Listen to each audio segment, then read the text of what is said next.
ఒక్కసారి కొమ్మూరి గోల్డ్ కి కాల్ చేయండి. తాకట్లో ఉన్న మీ బంగారాన్ని విడిపించి మార్కెట్ ప్రైస్ కి వాళ్ళు కొనుక్కుని మిగతా డబ్బులు మీకు ఇచ్చేస్తారు. రైట్, బ్రేక్ న్యూస్ చూస్తున్నాం మనం టీవీ స్క్రీన్ పై. ఏపీ లిక్కర్ స్కామ్ లో దర్యాప్తు పెంచింది సిట్.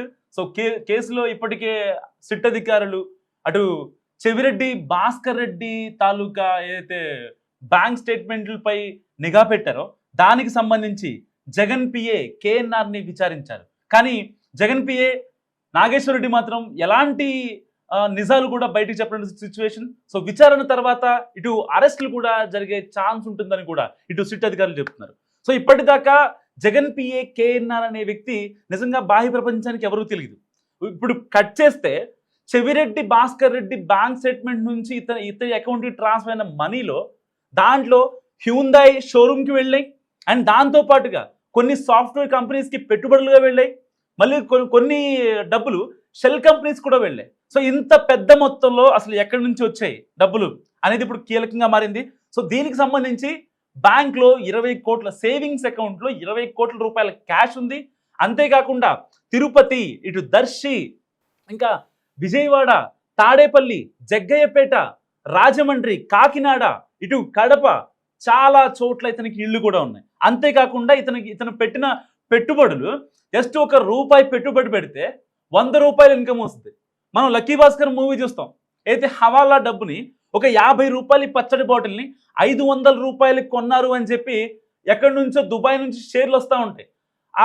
అక్కడ బేసిక్గా ఆ యొక్క చట్నీ పిక్కెల్ బాక్స్ ఏదైతే ఉంటుందో 50 రూపాయలు విత్ ట్యాక్సెస్.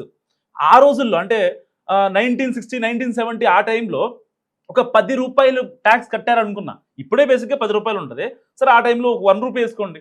అలాంటి డబ్బా 50 రూపాయలు ఉంటే దాన్ని 500 రూపాయలకు కొన్నారని చెప్పి అక్కడ ఒక పెద్ద హవాలా డీల్ జరుగుతుంది. సో ఇలాంటి నేపథ్యంలో ఇక్కడ జగన్ పిఏ కేఎన్ఆర్ ఎప్పటి నుంచో అయితే 2008 నుంచి పార్టీ పెట్టిన తర్వాత జగన్మోహన్ రెడ్డికి చాలా అండగా ఉన్నటువంటి వ్యక్తి.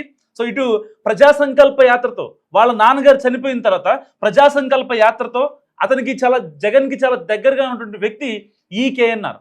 సో కొణిదెల నాగేశ్వర్ రెడ్డి ఇతను ఒక కడప దగ్గర ఉన్నటువంటి కమలాపురంలో జీవించేవాడు. వీళ్ళ అమ్మ నాన్న వీళ్ళు మొత్తం కూడా ఒక చిన్న టిఫిన్ బండి, తోపుడు బండి ఏదైతే ఉంటుందో దాన్ని నమ్ముకొని జీవనం సాగించేవాడు.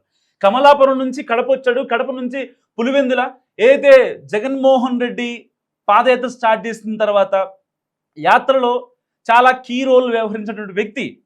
అందరూ అనుకుంటారు ప్రజా సంకల్ప యాత్ర అప్పుడు విజయసాయి రెడ్డి ఉన్నాడు, లేదంటే సజ్జల రామకృష్ణారెడ్డి, వైవి సుబ్బారెడ్డి, సోకాల్డ్ రెడ్డిస్ గురించి చెప్తారు. బేసిక్గా వాళ్ళంతే కాదు, ఇక్కడ నాగేశ్వర్ రెడ్డి జగన్ పిఏ, పులివెందుల్లో పిఏగా వ్యవహరించినటువంటి నాగేశ్వర్ రెడ్డి చాలా కీలకంగా ఉన్నాడు.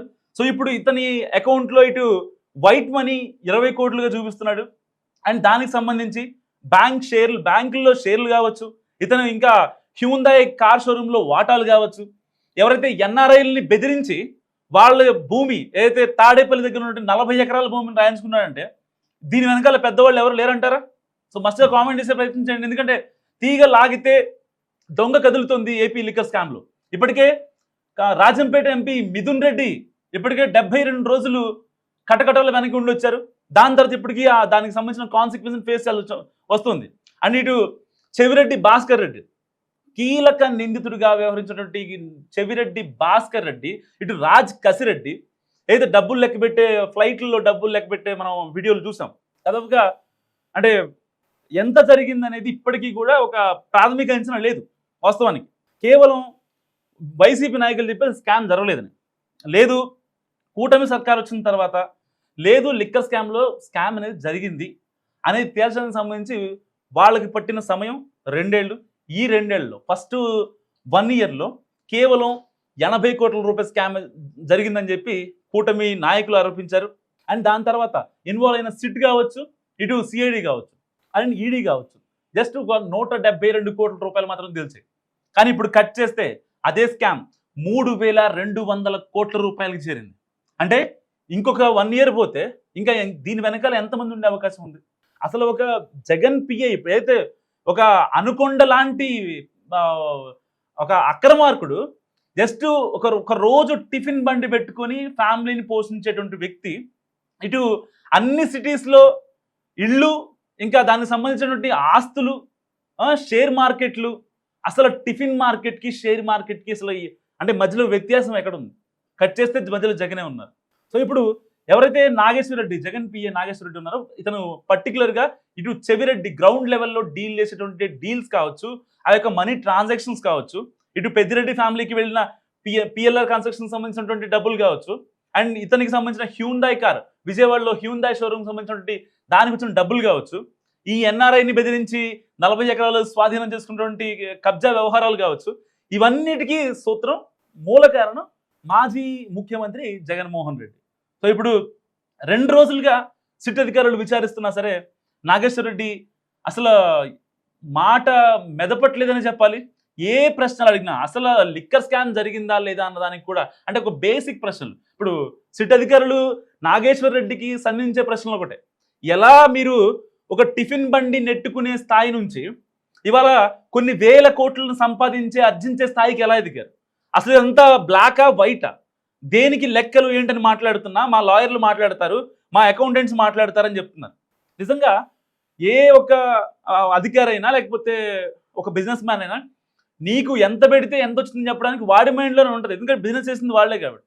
ఎవరో థర్డ్ పర్సన్ వచ్చి బిజినెస్ చేయాల అంటే ఇక్కడ ఒక బినామీగా ఉన్నాడు.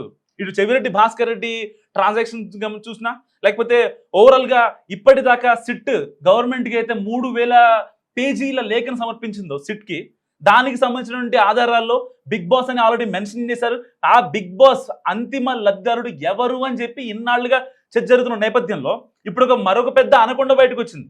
1 కాదు 2 కాదు 1000 కోట్ల రూపాయల ఒక స్కామ్ జరిగింది. అంటే ఇప్పుడు ఇప్పటిదాకా లిక్కర్ స్కామ్ ఓన్లీ 3200 రూపాయల కోట్ల స్కామే జరిగిందని చెప్పుకుంటున్నాం. అంటే దానికి 1000 యాడ్ చేసుకుంటే 4200 కోట్ల రూపాయల స్కామ్ జరిగిందని ఇప్పుడు తేటతెల్లమవుతోంది. వాస్తవానికి తీగ లాగితే ఈ కేసులో డొంక కదులుతోందని చెప్పాలి. 1 కాదు 2 కాదు కొన్ని కోట్ల రూపాయల scam K Nageshwar Reddy alias Jagan benami అని చెప్పి కూడా సోషల్ మీడియాలో ఇప్పుడు పెద్ద ఎత్తున ప్రచారం జరుగుతుంది. 1 కాదు 2 కాదు చాలా చోట్ల విజయవాడ, జగ్గైపేట, ఇటు చాలా ప్రాంతాల్లో అంటే అభివృద్ధి ఎక్కడైతే జరుగుతుందో ఆ ప్రాంతాల్లో అన్నింటిలో ముందుగానే వీళ్ళు ఇళ్ల స్థలాలు ఏదైతే దానికి సంబంధించి వాళ్ళ కంపెనీలు పెట్టుకోవడం కోసం భూములు లాక్కోవడం కావచ్చు, ఎన్ఆర్ఐలనే బెదిరించారంటే అసలు అంటే ఎంత పెద్ద ఎత్తున స్కామ్ జరిగిందో అర్థం చేసుకోండి. ఒకవేళ మళ్ళీ ఎలాగైనా సరే మనమే వస్తాం, మళ్ళీ అధికారంలోకి వైసీపీ గవర్నమెంటే వస్తుంది, ఎవరు మనల్ని పట్టుకోలేరు. ఒకవేళ పట్టుకోవాలని ప్రయత్నించినా మనం దొరికే ఛాన్స్ పెద్దోళ్లే నేలమట్టం అయిపోయారు. వీళ్ళంతా ఏంటి చెప్పండి. సో మీరేమనుకుంటున్నారు మరి ఈ కె నాగేశ్వర్ రెడ్డి అసలు అంటే ఒక చిన్న స్థాయి నుంచి జగన్మోహన్ రెడ్డికి అత్యంత సన్నిహితుడుగా ఉంటూ చాలా జాగ్రత్తగా అన్ని విషయాలు డీల్ చేస్తూ ఇటు పార్టీకి ఇటు జగన్మోహన్ రెడ్డికి సంబంధం ఉంటూ అండ్ పులివెందుల వ్యవహారాలని తాడేపల్లికి తీసుకురావడం, జగన్మోహన్ రెడ్డి దగ్గరికి వచ్చే అయితే ఈ లిక్కర్ ట్రాన్సాక్షన్స్ ఉంటాయో ఆ ట్రాన్సాక్షన్స్ని చాలా జాగ్రత్తగా అథెంటిక్గా వాటిని వైట్గా మార్చేసే ప్రక్రియ చేశాడు ఈ యొక్క జగన్ పిఏ నాగేశ్వర రెడ్డి.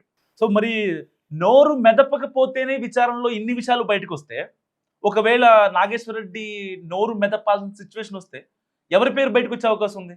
మస్తు కామెంట్ చేయండి. చూస్తూనే ఉండండి మనండి.